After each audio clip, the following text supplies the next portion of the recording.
Hello students, मैं हूं chemistry faculty Pankaj Kumar और यूपीएस एकेडमी में आपका स्वागत। हमें उम्मीद है आप सब अपने पूरे परिवार के साथ सकुशल और स्वस्थ होंगे। पिछले क्लास में प्रथम कोटि की अभिक्रिया बताए थे। लास्ट में एक समीकरण हम लोग निकाले थे जिसको प्रथम कोटि की अभिक्रिया के बलगतिकी समीकरण के नाम से लोग जानता है। याद कीजिए, बताए थे t बराबर 2.303/k log a/a-x। उसमें कौन क्या है ये भी बताए थे। t समय है, अभिक्रिया जितना समय तक हो रहा है वो समय है t। k दरनीयतांक है। स्मॉल a बताए थे अभिकारक का आरंभिक सांद्रता है। a-x अभिकारक का शेष सांद्रता है। मतलब ये समीकरण हम लोग पिछले क्लास में डिराइव कर चुके हैं। अब उसका एप्लीकेशन भी आपको बताया जाएगा, लेकिन उससे पहले कुछ थ्योरी है उसको हम लोग पढ़ेंगे। फिर जो जो फार्मूला बनेगा उसका एप्लीकेशन आपको बताएंगे कैसे उसका उपयोग किया जाता है। इसी चैप्टर में एक टॉपिक है अर्धायु।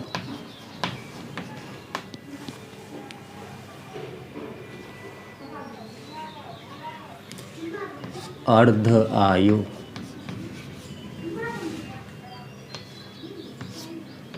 इंग्लिश में हाफ लाइफ।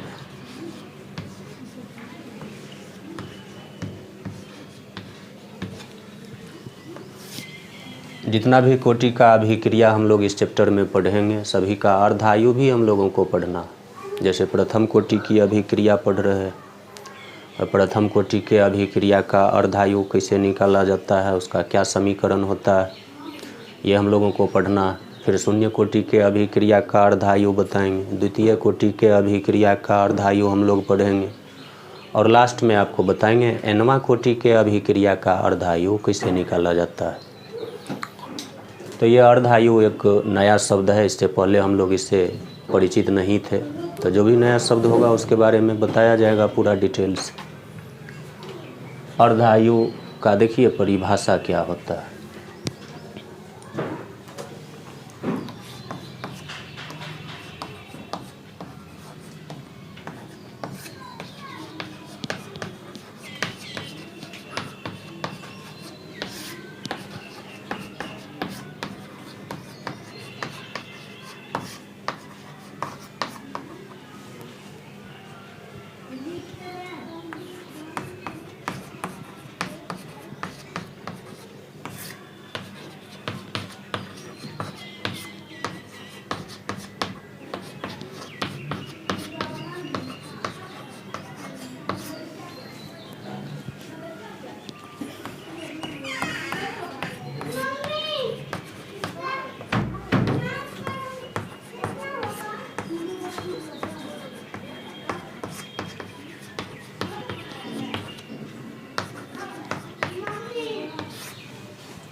लिखे हैं, आधे अभिकारक को उत्पाद में परिवर्तित होने में जो समय लगता है उसे अर्धायु काल कहते हैं। मतलब किसी अभिक्रिया में आधे अभिकारक को उत्पाद में परिवर्तित होने में जितना समय लगता है उस समय को ही उस अभिक्रिया का अर्धायु या अर्धायु काल कहा जाता है। देखिए यहाँ लिखे हैं अर्धायु काल, ऐसे घबराइएगा नहीं, अर्धायु लिखिए, अर्धायु काल लिखिए, ये दोनों एक ही चीज़ होता है। अर्धायु का कोई परिभाषा अगर पूछे तो हम लोग कहेंगे आधे अभिकारक को उत्पाद में परिवर्तित होने में जो समय लगता है उसको अर्धायु काल कहा जाता है। नाम से मालूम है, अर्ध का मतलब होता है आधा, हाफ। मतलब आधे अभिकारक को उत्पाद में बदलने में जो समय लगता है, जितना समय में अभिक्रिया के आधा अभिकारक उत्पाद में बदल जाता है तो उस समय को हम लोग कहेंगे उस अभिक्रिया का अर्धायु काल। अर्धायु काल का ये परिभाषा हम लोग ध्यान में रखेंगे। इसी परिभाषा से समीकरण आपको बनाएंगे। एक इसका परिभाषा और होता है, कहा जाता है कि किसी अभिक्रिया को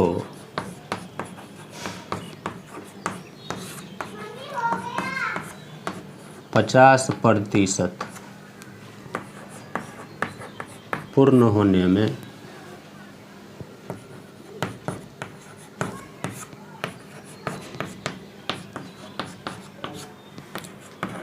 जो समय लगता है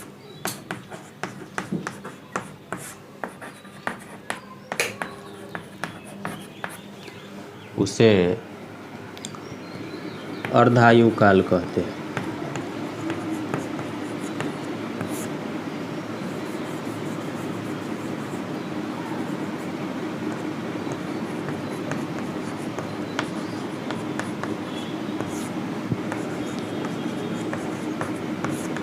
अर्धायु काल कहते हैं।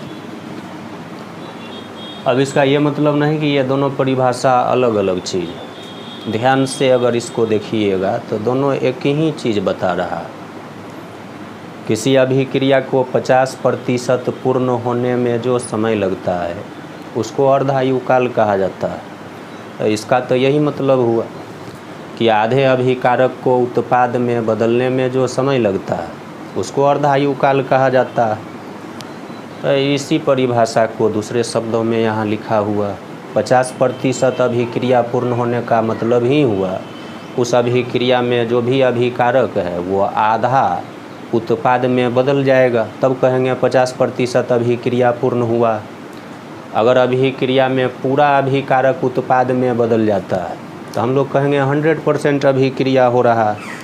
लेकिन अगर आधा अभिकारक उत्पाद में बदलता है तो कहा जाएगा 50% अभिक्रिया पूर्ण हो रहा है। 50% अभिक्रिया पूर्ण होने का मतलब ही हुआ आधा अभिकारक उत्पाद में परिवर्तित हो रहा है। ऐसा होने में जितना समय लगता है उसी को अर्धायु या उसी को अर्धायु काल के नाम से लोग जानता है। इंग्लिश में उसी को हाफ लाइफ कहा जाता है।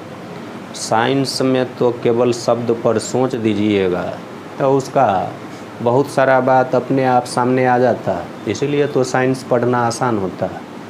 देखिए अर्ध आयु नाम से ही पता चल रहा है अभिक्रिया को 50% पूरा होने में जो समय लगेगा उसे अर्धायु हम लोग कहें।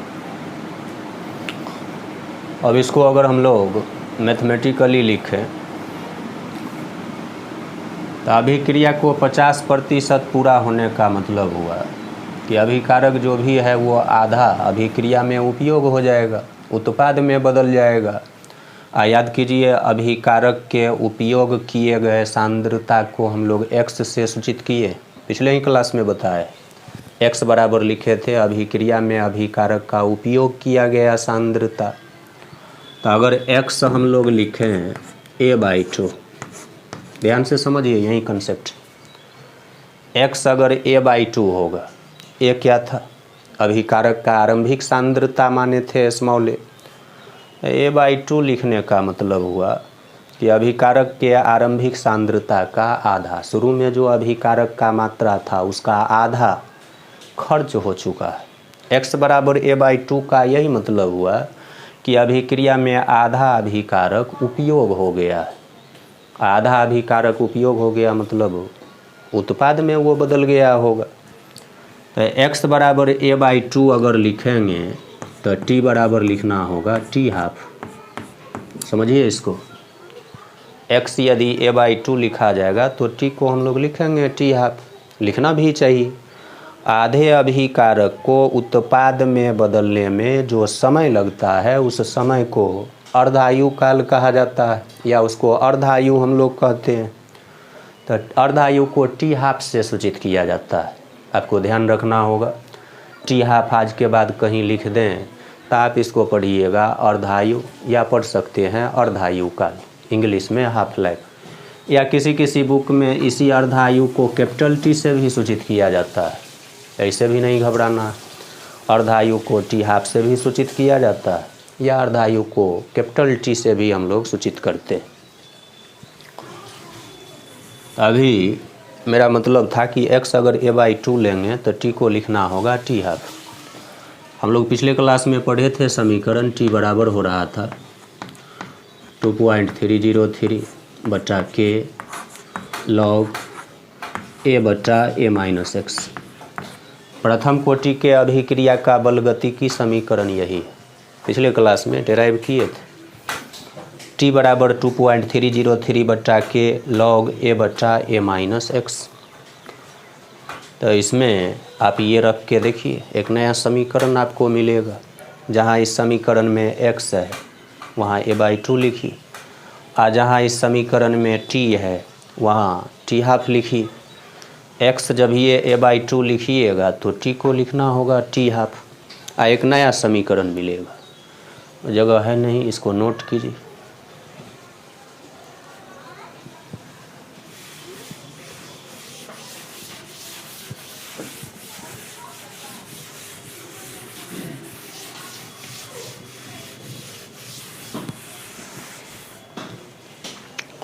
ठीक, देखिए इसी को और आगे बढ़ाते हैं। t बराबर x के जगह पर a/2 लिखना, तो t के जगह पर t हाफ हो जाएगा। तो t हाफ लिख लीजिए। t हाफ बराबर 2.303 बटा के लॉग a बटा a माइनस x के जगह पर ये a/2 रखना होगा, a/2 रख दीजिए। कुछ नहीं किए, इसी समीकरण में जहाँ x था वहाँ a/2 लिखे, तो t के जगह पर लिखना पड़ा t हाफ। x a/2 लीजिएगा तो t लिखना होगा t हाफ। अब इसको घटा लीजिए, a में से a/2 घटाइएगा तो a/2 बचेगा, वो 2 ऊपर चला जाएगा, a से a कैंसिल हो जाएगा, तो यहाँ पर क्या बचेगा log 2, यहाँ सिर्फ बचेगा log 2।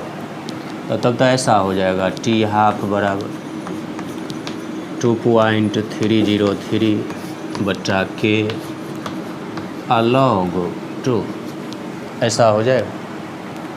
याद कीजिए, आपको बताए थे कि ln को कहीं भी log में बदलना हो तो 2.303 से गुना करना होता है, नहीं समझे।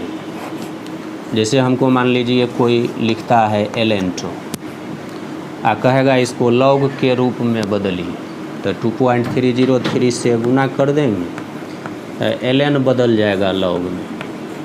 मतलब ln2 को आप लिख सकते हैं 2.303 log 2। तो ln2 को अगर आप इतना लिख सकते हैं तो इसके बदले में हम लोग चाहें तो ln2 भी लिख सकते हैं। वही बात यहाँ देखिए 2.303 log 2, तो इस पूरा के बदले हम लोग चाहें तो क्या लिख सकते हैं ln2, नीचे में के जैसे है वैसे ही रहेगा। अब इसको चाहते तो इसे भी लिख सकते थे ln2 और बचा में के, तो t हाफ बराबर हुआ ln2 बटा के, या 2.303 log 2 बटा के। दोनों एक ही बात है, एक log के रूप में है, दूसरा ln के रूप में। अब log 2 का मान आप जानते हैं, आप चाहते तो log 2 का मान यहाँ रख सकते थे, जो भी मान आता उसको इतना से गुना कर सकते हैं। log 2 का मान बताए थे 0.301, तो यहाँ 0.301 अगर रखा जाए तो ऐसा हो जाएगा t हाफ बराबर 2.303 बटा के आगुना log 2 का मान 0.301, ऐसा हो जाएगा। अब उसको 2.303 को 0.301 से गुना कर लीजिए। ये लिखना ज़रूरी नहीं था, ये लिख लिए थे, उसी को यहाँ बढ़ाए। अब अगर इसको गुना कीजिएगा ऐसा हो जाएगा t हाफ बराबर, इसको इससे आप गुना कीजिएगा तो आएगा 0.693 अब बचा में के। तो देखिए t हाफ का एक समीकरण हम लोग बना लिए, t हाफ बराबर आया 0.693 अब बचा के। लेकिन ध्यान रहे ये प्रथम कोटि के अभिक्रिया का अर्धा आयु है, क्योंकि हम लोग प्रथम कोटि के अभिक्रिया का बलगतिकी समीकरण उपयोग करके ये फार्मूला लाए। तो जिस कोटि के अभिक्रिया के बल गतिकी समीकरण का उपयोग करके अर्धायु आप निकालते हैं, तो जो समीकरण मिलेगा, जो अर्धायु का फॉर्मूला मिलेगा, वो उस कोटि के अभिक्रिया का अर्धायु होगा। जैसे अभी हम लोग प्रथम कोटि के अभिक्रिया का बल गतिकी समीकरण उपयोग किए, आइए फॉर्मूला लाए, तो ये प्रथम कोटि के अभिक्रिया का अर्धायु आया। आज के बाद अगर कोई आपसे पूछे प्रथम कोटि के अभिक्रिया का अर्धायु का फॉर्मूला बताइए, तो आप यही कहिएगा 0.693 बटा के, या आप ये भी कह सकते हैं ln2 बटा के। वैसे ही ln2 का मान इतना होता है 0.693, तो इसको ध्यान में रखना।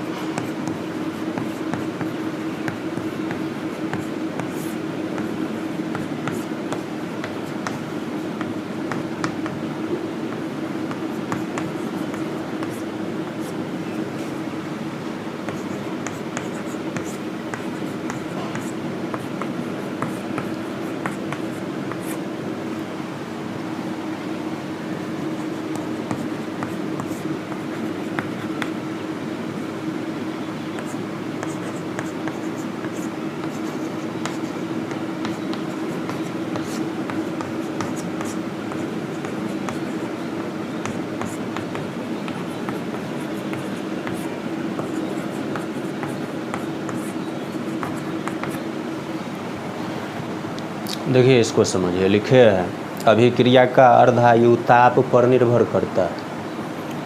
ताप बढ़ाने से अर्धायु घटता है। अभिक्रिया का ताप अगर बढ़ा दीजिएगा तो उसका अर्धायु घट जाता है। कहीं से भी ऑब्जेक्टिव क्वेश्चन पूछ सकता है। अब इस पॉइंट को आप समझिए। साइंस में तो समझने का वैल्यू दिया जाता है, एक एक चीज़ को आप समझ सकते हैं, एक एक पॉइंट का एक्सप्लेनेशन दिया जाता है। तो आपको बताए थे एक फार्मूला, लॉग के बराबर एक समीकरण हम लोग लाए थे, EA माइनस EA बटा 2.303 R इंटू 1/T आ प्लस लॉग ए। आर्हेनियस समीकरण पर मैथमेटिक्स लगाए थे, तो ये समीकरण हम लोगों को मिला था। याद कीजिए, ऐसा समीकरण आप लिख चुके हैं, कॉपी में होगा। अब ताप और दर नियतांक में अगर हम लोग संबंध देखें तो देखिए यहाँ माइनस लगा हुआ है, इसको प्लस करने के लिए कैपिटल T को ऊपर ले जाना हो और ऊपर वाले के साथ इसका समानुपाती का संबंध हो। मतलब अगर ताप बढ़ाइएगा तो अभिक्रिया का दर नियतांक बढ़ जाएगा। दिमाग में बैठाइए, ताप बढ़ाने से अभिक्रिया का दर नियतांक बढ़ता। अभिक्रिया का दर नियतांक अगर बढ़ेगा तो अर्धायु घटेगा। अर्धायु में और दर नियतांक में व्युत्क्रमानुपाती का संबंध है, ये नीचे है तो ये बढ़ेगा तो ये घटेगा। तो आप याद रखिए, ताप बढ़ाने से अभिक्रिया का दर नियतांक बढ़ता है। दर नियतांक अगर बढ़ेगा तो अर्धायु घट जाएगा। वही चीज़ लिखे, अभिक्रिया का अर्धायु ताप पर निर्भर करता है, ताप बढ़ाने से अर्धायु घटता है। ऑब्जेक्टिव क्वेश्चन आपसे पूछ सकता है, कहेगा ताप बढ़ाने से अभिक्रिया के अर्धायु पर क्या प्रभाव पड़ता है। 4 विकल्प बना देगा, घटता है, बढ़ता है, अपरिवर्तित रहता है, इस टाइप का। तो आंसर होगा घटता है। अब इसको रटना नहीं है कि ताप बढ़ाने से अर्धायु घटता है, उलट देगा अगर तो ये भी उलट जाएगा, कहेगा ताप घटाने से अर्धायु क्या होगा, तो बढ़ेगा। तो थोड़ा दिमाग शार्प रखना होगा, क्वेश्चन 1-2 बार पढ़ के समझ के तब आंसर दीजिएगा तो एग्जैक्ट सही आंसर निकलता है।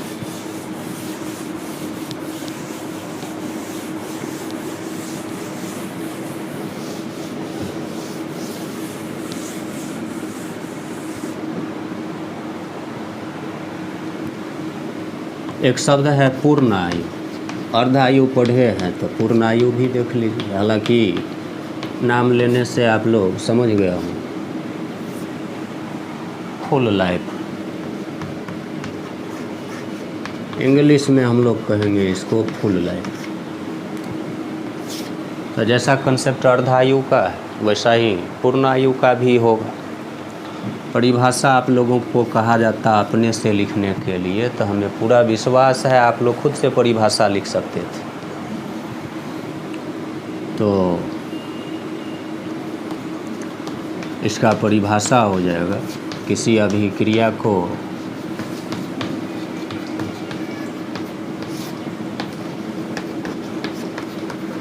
एक 100% पूर्ण होने में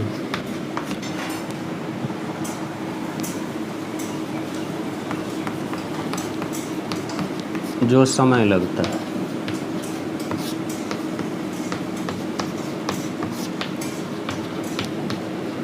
उसे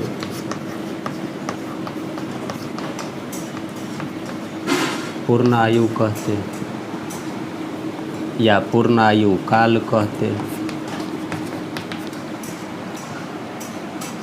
किसी अभिक्रिया को 100% पूर्ण होने में जो समय लगता है उसे पूर्ण आयु कहा जाता है, नाम से मालूम है। या पूरे अभिकारक को उत्पाद में परिवर्तित होने में जो समय लगता है उसको अभिक्रिया का पूर्ण आयु कहा जाता है। पूर्ण आयु का मतलब हुआ जितना भी अभिकारक होगा वो सब उत्पाद में बदल जाएगा, ऐसा होने में जो समय लगेगा वो पूर्ण आयु कहलाएगा।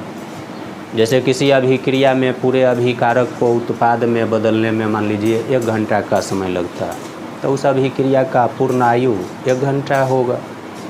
अगर किसी अभिक्रिया के पूरे अभिकारक को उत्पाद में बदलने में 15 मिनट लगता है, तो उस अभिक्रिया का पूर्ण आयु 15 मिनट ही होगा। तो इसको ऐसे हम लोग दिखाएंगे, x बराबर यदि a होगा, देखिए इसका मतलब यही हुआ। x क्या है? अभिकारक का उपयोग किया गया मात्रा, स्मॉल a अभिकारक का आरंभिक मात्रा। अभिकारक का आरंभिक मात्रा जितना था वो पूरा उपयोग हो गया। इसका क्या मतलब? पूरा अभिकारक उपयोग हो गया अभिक्रिया में, उत्पाद में बदल गया।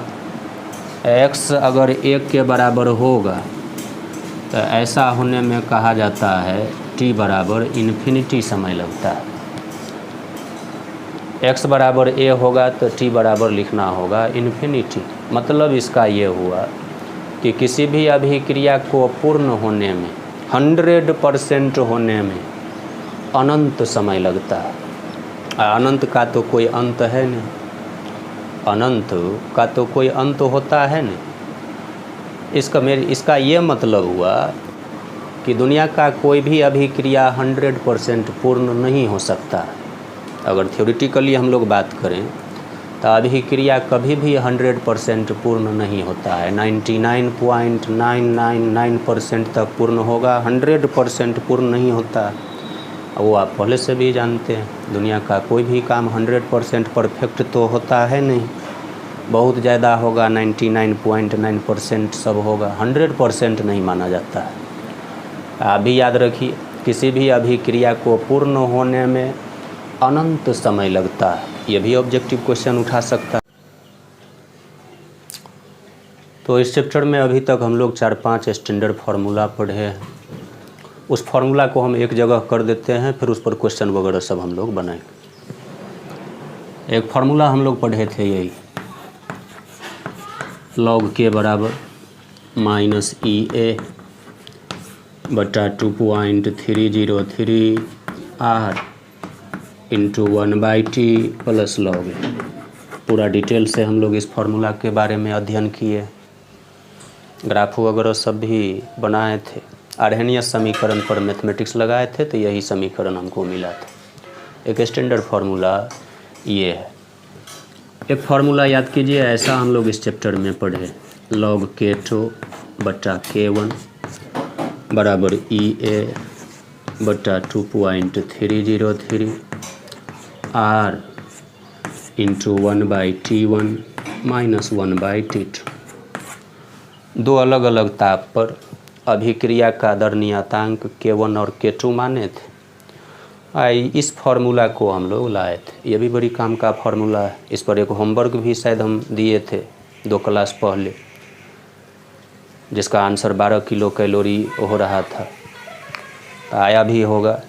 तो याद रखिए, ये भी एक स्टैंडर्ड फार्मूला इस चैप्टर का माना जाता है। दो अलग अलग ताप पर अभिक्रिया का दर नियतांक सवाल देगा और कहेगा सक्रिय ऊर्जा का मान बताइए, या सक्रिय ऊर्जा देगा T1 T2 देगा K1 देगा तो K2 का मान पूछेगा, किसी एक का मान आपसे पूछेगा। ये दो फार्मूला पढ़े। एक फार्मूला हम लोग पढ़े हैं T बराबर 2.303 बटा K log A बटा A माइनस x।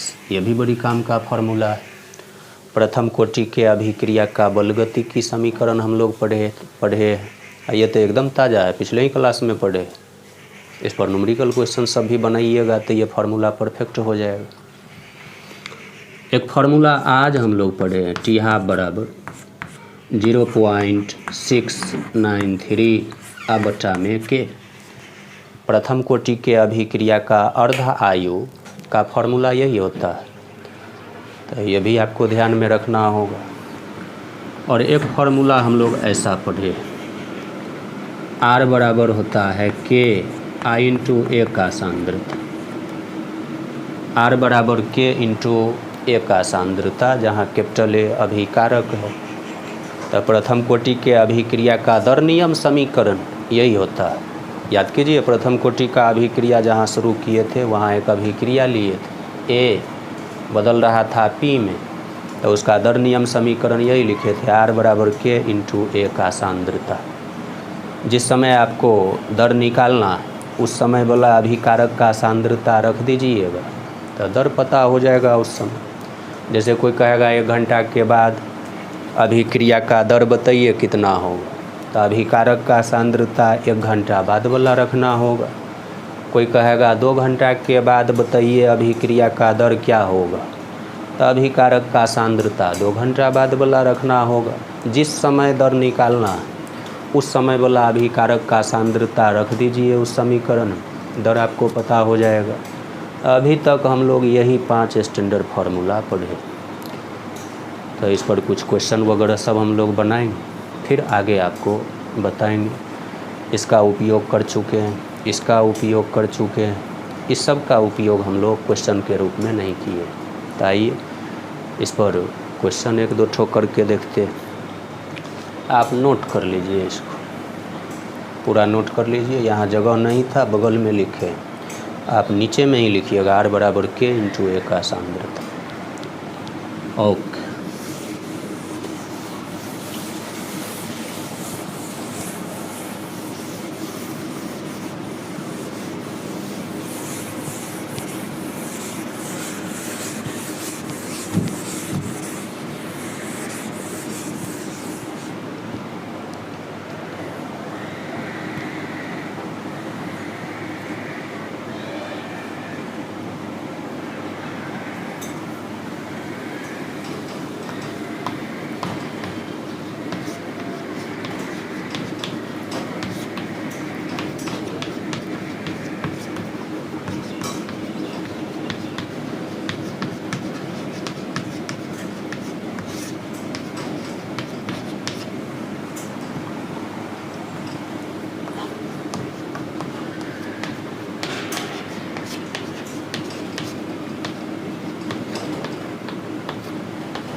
देखिए क्वेश्चन लिखे हैं कि एक प्रथम कोटि के अभिक्रिया को 27 डिग्री सेल्सियस ताप पर 50% पूर्ण होने में 30 मिनट लगता है, जबकि 47 डिग्री सेल्सियस ताप पर 50% पूर्ण होने में 10 मिनट लगता है। तो सक्रिय ऊर्जा ज्ञात करें। वो भी फरमाइश किया है किलो जूल पर मोल, ये मात्रक है। सक्रिय ऊर्जा निकालना है किलो जूल पर मोल मात्रक में, मतलब इस मात्रक में आपको सक्रिय ऊर्जा का मान पूछा। तो सवाल को एक दो बार पढ़ के पहले समझिए। क्वेश्चन में लिखा है कि एक प्रथम कोटि की अभिक्रिया है, उसको 27 डिग्री सेल्सियस ताप पर 50% पूर्ण होने में 30 मिनट का समय लगता है, जबकि 47 डिग्री सेल्सियस ताप पर 50% पूर्ण होने में 10 मिनट का समय लगता है। तो सक्रिय ऊर्जा का मान आपसे पूछा है। तो देखिए स्पष्ट क्वेश्चन से भी लोग बहुत सारा चीज़ समझता है। 27 डिग्री सेल्सियस पर 50% पूर्ण होने में 30 मिनट लगता है, जबकि ताप बढ़ा दिया 47 कर दिया तो तब 50% पूर्ण होने में 10 मिनट लग रहा। तो ताप बढ़ाने से अभिक्रिया का दर बढ़ गया है कि घट गया? बढ़ गया। 10 मिनट में 50% पूर्ण हो रहा। पहले 30 मिनट में 50% पूर्ण होता था, वो तो होना ही है। ताप बढ़ाने से अभिक्रिया तीव्र गति से होता, अभिक्रिया का दर बढ़ जाता।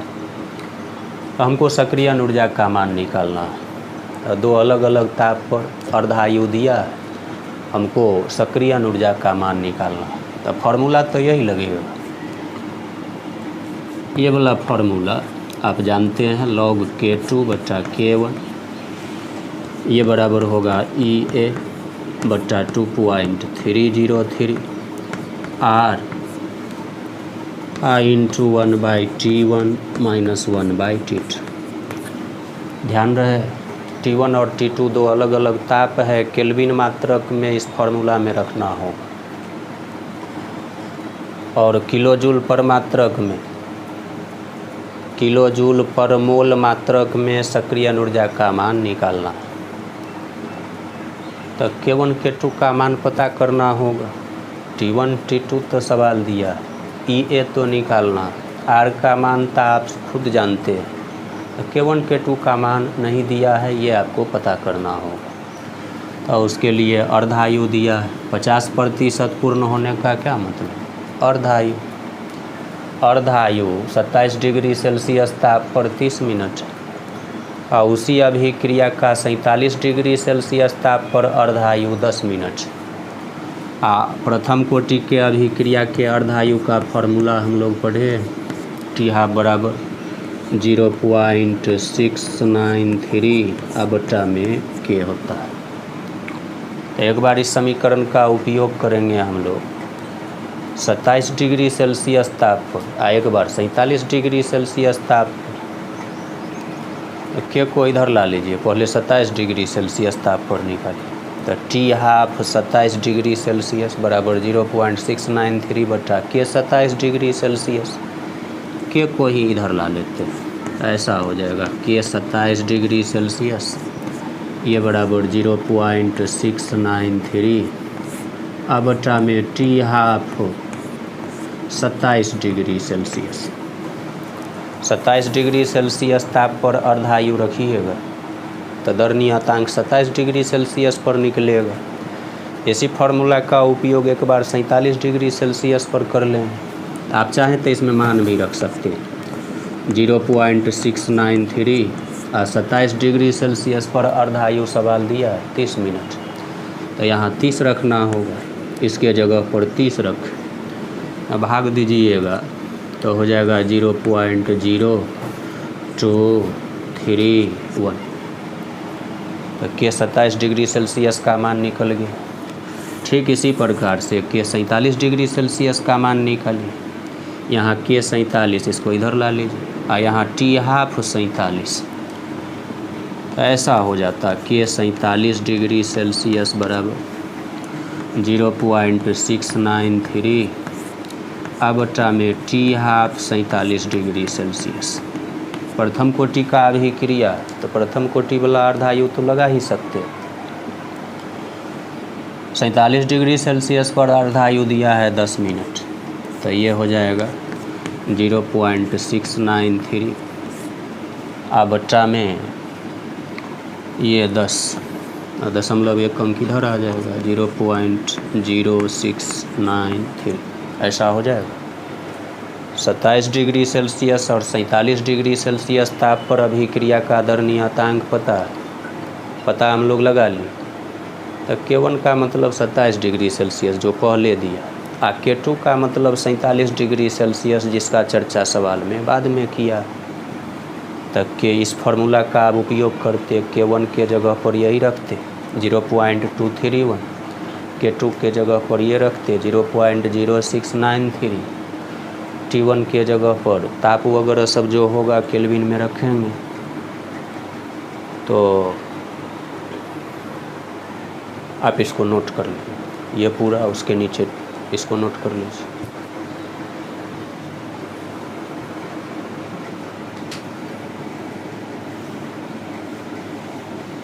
ठीक,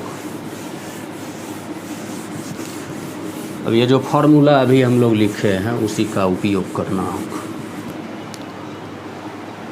log K2 बट्टा K1,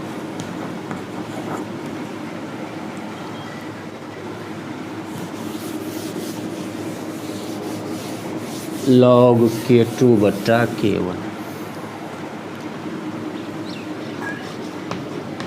log K2 का मान आया था 0.0693,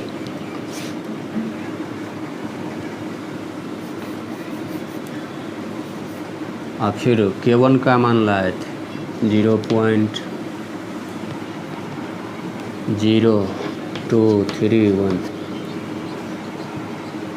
0.0231, ये बराबर EA तो निकालना, यही सक्रिय ऊर्जा, यहाँ जो फार्मूला लिखे थे यही निकालना, बटा 2.303। R का मान आप जानते हैं, जूल में 8.31, किलो जूल में पूछा तो जूल को किलो जूल में बदलना है, 1000 से भाग दे देते, तो 8.31 बटा में 1000 हो गया, किलो जूल में रख दिए। अब डायरेक्ट आपको सक्रिय ऊर्जा का मान किलो जूल पर मोल में आएगा, इंटू 1/T1। तो पहला ताप है 27 डिग्री सेल्सियस, ताप तो हमको रखना है केल्विन में, तो 273 जोड़ दीजिए, 273 प्लस 27 300 हो जाएगा, माइनस 1/T2, T2 ताप दिया 47 डिग्री सेल्सियस, 273 जोड़िएगा 320 हो जाएगा। तो ये रख हो गया। अब गुना भाग केवल इसमें बचा, इसको इसमें से घटा लीजिए, दोनों का एलसीएम लेना होगा, घटा के जो आएगा ये 1000 ऊपर चला जाएगा, ये तो 3 से कैंसिल हो जाएगा, log 3 इसको 3 से गुना कीजिए वही आएगा, log 3 बराबर EA गुना 1000, ये ऊपर जाएगा, बटा 2.303 इंटू 1/300 माइनस 1/320। आप जानते हैं गुना भाग आपको आता है। log 3 का मान रख दीजिएगा 0.4771, log 3 का मान तो आपको याद है, log 2 का मान, log 3 का मान, log 4 का मान रख के EA का मान यहाँ से निकाल लीजिएगा। तो गुना भाग आपको करना होगा, 43 दशमलव कुछ आएगा, लगभग हम लोग इसको मान सकते हैं 44 किलो जूल पर मोल। तो गुना भाग कीजिएगा, सक्रिय ऊर्जा का मान लगभग यही आएगा। देखिए कितना आसान फार्मूला हम लोग जो पढ़े थे उसका उपयोग सीख गए। इस टाइप का क्वेश्चन ऐसे ही हम लोग सोचेंगे बनाने के लिए, ठीक, नोट कीजिए।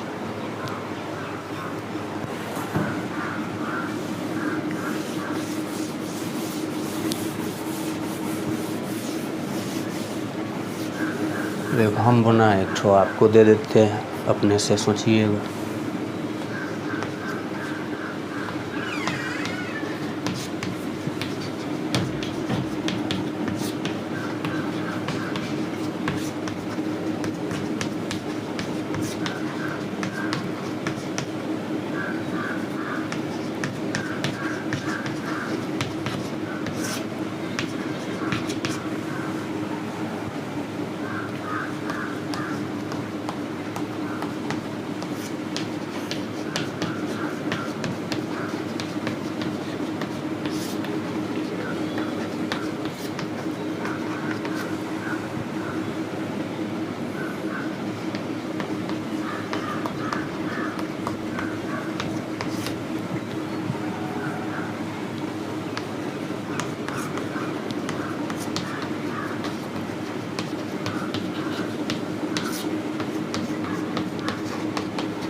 एक पदार्थ प्रथम कोटि बल गतिकी के अनुसार अभिक्रिया करता है।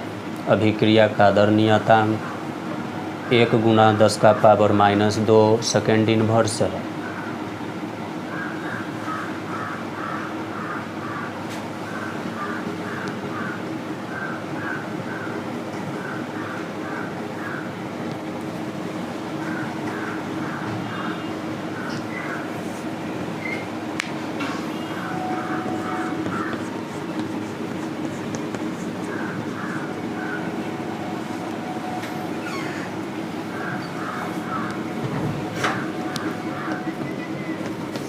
यदि अभिकारक का आरंभिक सांद्रता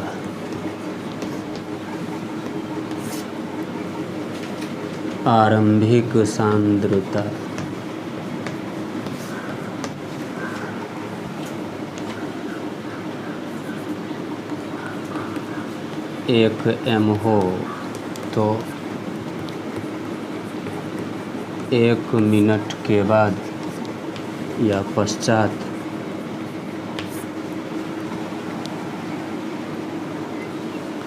अभिक्रिया का दर क्या होगा। बहुत अच्छा क्वेश्चन। हम क्वेश्चन समझा देते हैं, आप बनाइएगा अपने से। एक पदार्थ प्रथम कोटि बल गतिकी के अनुसार अभिक्रिया करता है, मतलब प्रथम कोटि का अभिक्रिया है। वो सूचना देगा किस कोटि के अभिक्रिया का बात कर रहा है। इस अभिक्रिया का दर नियतांक दिया है 1 × 10⁻² सेकेंड इनवर्स। मात्रक से भी आप पता लगा सकते हैं। याद कीजिए, प्रथम कोटि के अभिक्रिया के दर नियतांक का मात्रक बताए थे सेकेंड इनवर्स होता है, या मिनट इनवर्स होता है, या समय इनवर्स होता है। तो दर नियतांक के मात्रक से भी पता लगा सकते हैं कि अभिक्रिया किस कोटि का है। यदि अभिकारक का आरंभिक सांद्रता 1 m हो, आरंभिक सांद्रता दे दिया, तो 1 मिनट के बाद अभिक्रिया का दर आपसे पूछा, तो दर निकालने का तो यही फॉर्मूला होता है। प्रथम कोटि के अभिक्रिया का दर नियम समीकरण यही होगा, इसी फॉर्मूला से बनेगा। यही आर आपसे पूछा के, तो सवाल दे दिया 10⁻²। ए है अभिकारक का सांद्रता। तो जिस समय आपसे दर पूछेगा उस समय वाला अभिकारक का सांद्रता रखना होगा। तो देखिए, स्पष्ट सवाल में लिखा है 1 मिनट के पश्चात अभिक्रिया का दर क्या होगा। तो 1 मिनट के बाद अभिकारक जितना बचा हुआ रहेगा वो वाला सांद्रता आपको रखना होगा। और याद कीजिए, अभिकारक के शेष सांद्रता को a-x से सूचित किए थे, नहीं समझे। ये फार्मूला हम लोग लिखे थे प्रथम कोटि के अभिक्रिया का बल गतिकी समीकरण T = 2.303 बटा k log a/a-x। ये a-x अभिकारक का शेष सांद्रता था, मतलब खर्च उर्च होने के बाद बचा हुआ सांद्रता।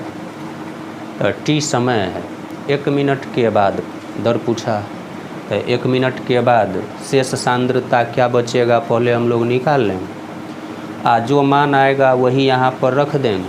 के का मान सवाल दिया है, तो आर पता हो जाएगा 1 मिनट के बाद। तो देखिए, स्पष्ट दिखाई दे रहा है क्या करना होगा। आपको पहले a-x का मान निकालना होगा।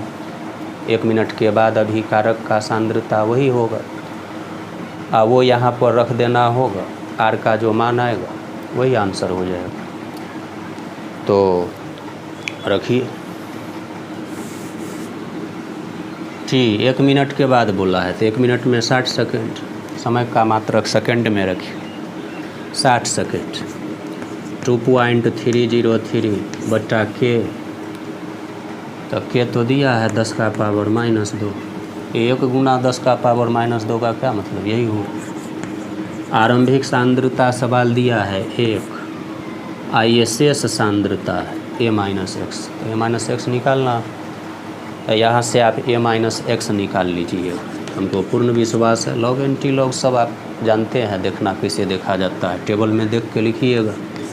यहाँ से a-x का मान निकाल लीजिएगा। जो आएगा तो फिर उसके बाद ये फार्मूला उपयोग कर देना। प्रथम कोटि के अभिक्रिया का दर नियम समीकरण यही होता है। के का मान पता है 10 का पावर -2। आइए a-x का जो मान आएगा यहाँ पर रख दीजिएगा, दोनों को गुना कर दीजिएगा, जो आएगा वही मान हो जाएगा। तो ये भी आप अपने से बना लीजिएगा, शायद इसका आंसर बनाइएगा क्या आता है।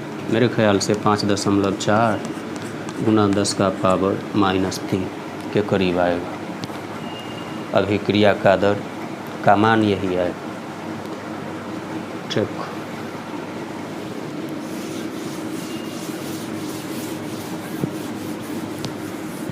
पूरा नोट कर लिए हूँ। तो इसको अपने से बनाना है, थोड़ा हिंट भी कर दिए। कौन सा फार्मूला लगेगा वो बता दिए, गुना भाग रह गया, अपने से कीजिएगा।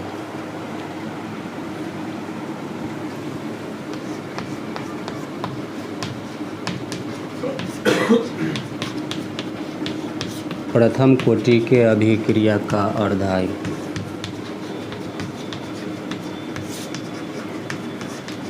ये हम लोग पढ़ चुके हैं, अभी तुरंत पढ़े। प्रथम कोटि के अभिक्रिया के अर्धायु का फॉर्मूला अभी तुरंत बताए हैं, T बराबर 2.303/K, यही होता है। देखिए इस समीकरण पर सोच के देखिए, इसमें कहीं भी अभिकारक का सांद्रता इस फॉर्मूला में नज़र नहीं आ रहा। प्रथम कोटि के अभिक्रिया का अर्ध आयु, ये फॉर्मूला हम लोग पढ़े, T½ बराबर 0.693/K, अभी तुरंत पढ़े थे। इस फॉर्मूला में कहीं भी अभिकारक का सांद्रता नहीं है। इसका मतलब प्रथम कोटि के अभिक्रिया का अर्धायु अभिकारक के सांद्रता पर निर्भर नहीं करता। तो हम लोग यहाँ से एक लाइन भाषा भी लिख सकते हैं। प्रथम कोटि के अभिक्रिया, अब ये सब चीज़ लिखना ज़रूरी नहीं है, का अर्ध आयु। तो आप लोगों के स्थिति को देखते हुए हम लोगों को एक एक चीज़ लिखाना पड़ता। तो समीकरण देखने से पता चल रहा है प्रथम कोटि के अभिक्रिया का अर्धायु अभिकारक के सांद्रता पर निर्भर नहीं करता।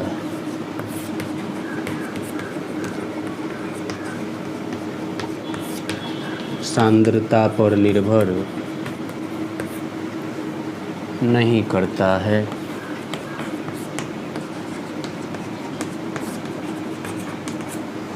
बड़ी इम्पोर्टेंट पॉइंट, कई बार ऑब्जेक्टिव क्वेश्चन के रूप में पूछा गया, याद रखिएगा। कहेगा किस कोटि के अभिक्रिया का अर्धायु अभिकारक के सांद्रता पर निर्भर नहीं करता, आंसर होगा प्रथम कोटि। इसी चीज़ को ग्राफ से भी या चाहे फिर हम लोग डाटा से समझ सकते हैं। जैसे अभिकारक का आरंभिक सांद्रता, अभिकारक का सांद्रता यहाँ ले लेते हैं। अभिकारक का सांद्रता जैसे मान लीजिए 2m, 4m, 8m, 16m, अभिकारक का अलग अलग सांद्रता लिए, और नीचे फिर अर्धायु लीजिए। साइंस में तो एक ही चीज़ को कई तरीके से समझ सकते हैं। अर्धायु देखिए, मान लेते हैं प्रथम कोटि का कोई अभिक्रिया है, उसका अर्धायु है 2 मिनट। तो अर्धायु मिनट में हम लिख रहे हैं, देखिए ब्रैकेट में लिख देते हैं। तो अभिकारक का आरंभिक सांद्रता, अभिकारक का सांद्रता 2m है, तो अर्धायु 2 मिनट। 4m है तब भी कितना 2 मिनट, 8m है तब भी 2 मिनट, 16m है तब भी 2 मिनट। तो देखिए इस डाटा से आपको क्या पता चल रहा है कि अभिकारक का सांद्रता बदल रहा है, लेकिन अर्ध आयु नहीं बदल रहा। इसका क्या मतलब कि प्रथम कोटि के अभिक्रिया का अर्धायु अभिकारक के सांद्रता पर निर्भर नहीं करता। अभिकारक का सांद्रता 2 गुना हो, 4 गुना हो, 8 गुना हो, अर्धायु पर इसका प्रभाव नहीं पड़ता है। लेकिन ध्यान रहे, ऐसा प्रथम कोटि में ही होता है। कोटि बदलेगा तो फिर सब चीज़ बदल जाएगा। प्रथम कोटि के अभिक्रिया का अर्धायु अभिकारक के सांद्रता पर निर्भर नहीं करता है। इसी चीज़ को हम लोग ग्राफ से भी समझ सकते हैं। देखिए एक ही चीज़ को कितना तरीके से समझाया जाता है। y अक्ष लिए हैं, ये x अक्ष लिए, आइए ओरिजिन। तो y अक्ष पर अभिकारक का सांद्रता लीजिए या अर्धायु लीजिए, और x अक्ष पर अभिकारक का सांद्रता ले लेते। अभिकारक का सांद्रता है, उतना आप समझदार हैं। दोनों में ग्राफ खींचना है। तो ग्राफ कैसा होगा सोचिए तो। अर्धायु सांद्रता पर निर्भर नहीं करना चाहिए। तो मेरे ख्याल से ग्राफ ऐसा होगा। नहीं, गलत हो जाएगा। अगर ओरिजिन से ग्राफ शुरू होकर ऐसे लाइएगा, इसका क्या मतलब? सांद्रता बढ़ रहा है, अर्धायु भी बढ़ रहा है। ग्राफ ऐसा होगा। देखिए यहाँ से लेकर यहाँ तक अर्धायु फिक्स हो गए। तो इस ग्राफ पर इधर जाइएगा आगे की ओर, तो सांद्रता तो बढ़ रहा है अभिकारक का, लेकिन अर्धायु बढ़ रहा है, नहीं बढ़ रहा है। यहाँ फिक्स हो गए कि इसके किसी भी पॉइंट पर अर्धायु इतना ही होगा। तो देखिए ग्राफ से भी स्पष्ट है, प्रथम कोटि के अभिक्रिया का अर्धायु अभिकारक के सांद्रता पर निर्भर नहीं करता। ठीक, इसको नोट कर लीजिए।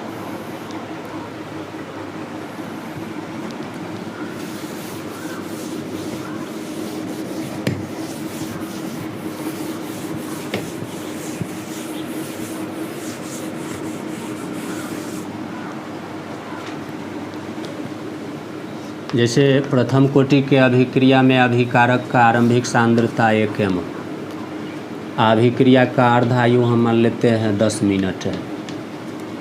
तो इसका मतलब 10 मिनट के बाद ये आधा हो जाएगा, आधा खर्च हो जाएगा, आधा बचा हुआ रहेगा।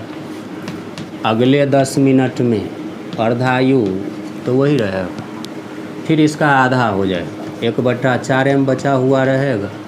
ध्यान दीजिए, यहाँ जो लिखेंगे वो बचा हुआ है, 1/4 m बचा हुआ। अगले 10 मिनट में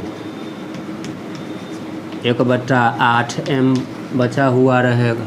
अगले 10 मिनट में 1/16 m बचा हुआ रहेगा।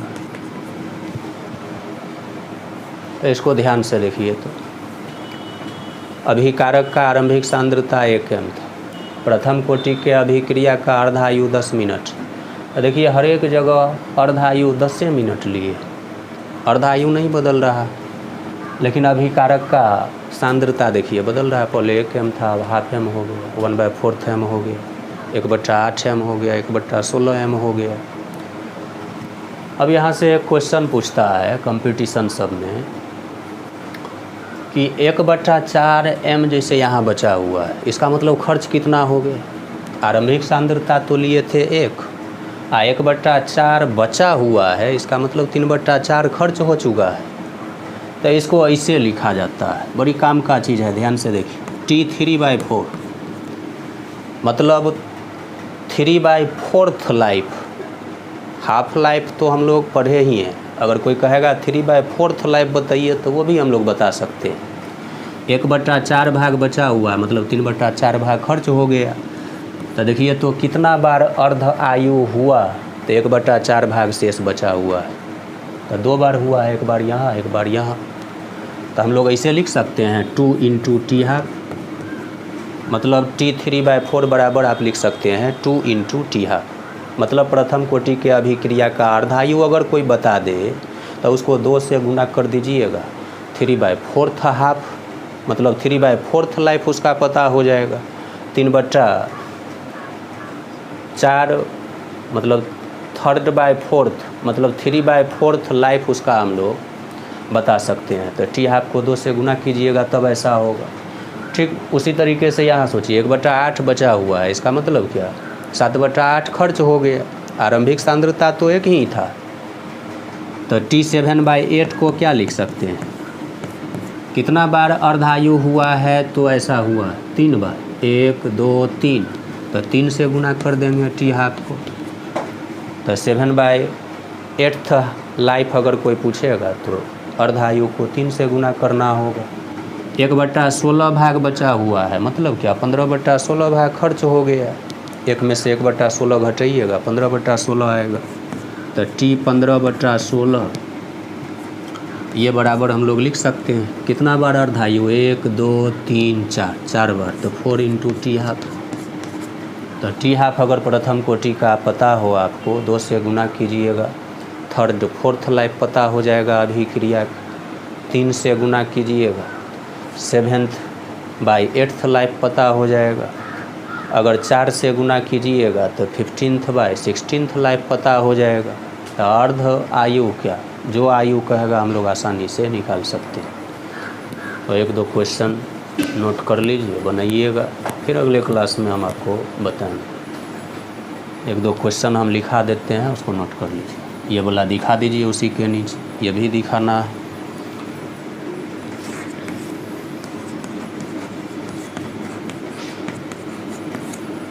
एक प्रथम कोटि के अभिक्रिया को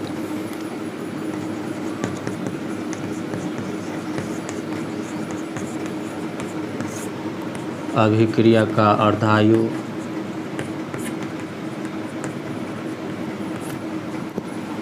10 मिनट है।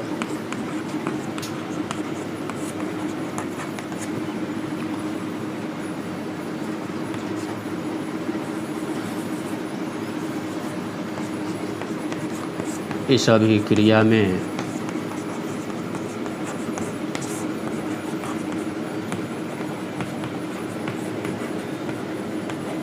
अभिकारक के सांद्रता को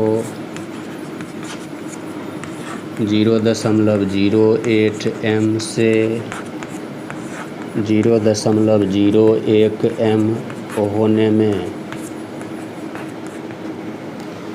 कितना समय लगेगा,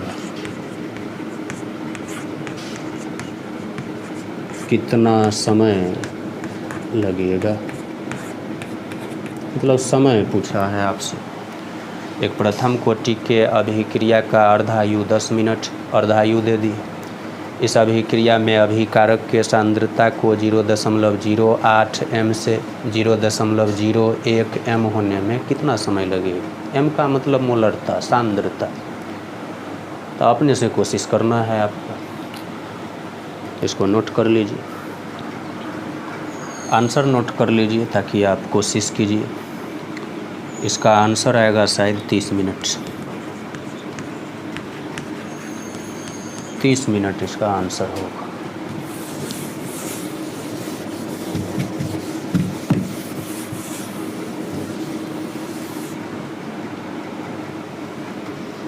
अगला क्वेश्चन,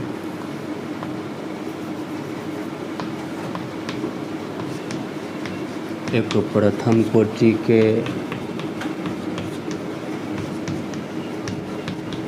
अभिक्रिया को 75% पूर्ण होने में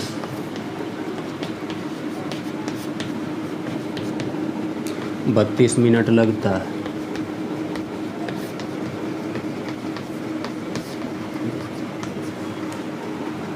अभिक्रिया का अर्धायु क्या होगा।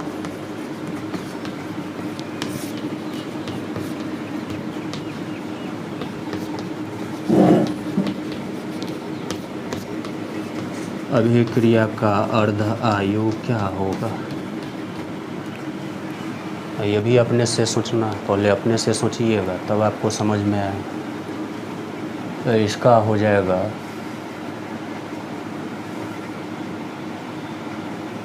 75% पूर्ण हुआ है। शायद इसका आंसर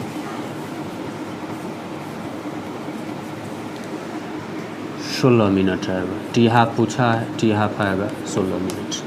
अपने से पहले बनाना, सोचना है इस। तो और भी बहुत सारा क्वेश्चन है, तो पहले ये सब कीजिएगा और उसके बाद फिर हम लोग अगले क्लास में और भी क्वेश्चन आपको होमवर्क दिया जाएगा। और एक बात ध्यान से सुनिए,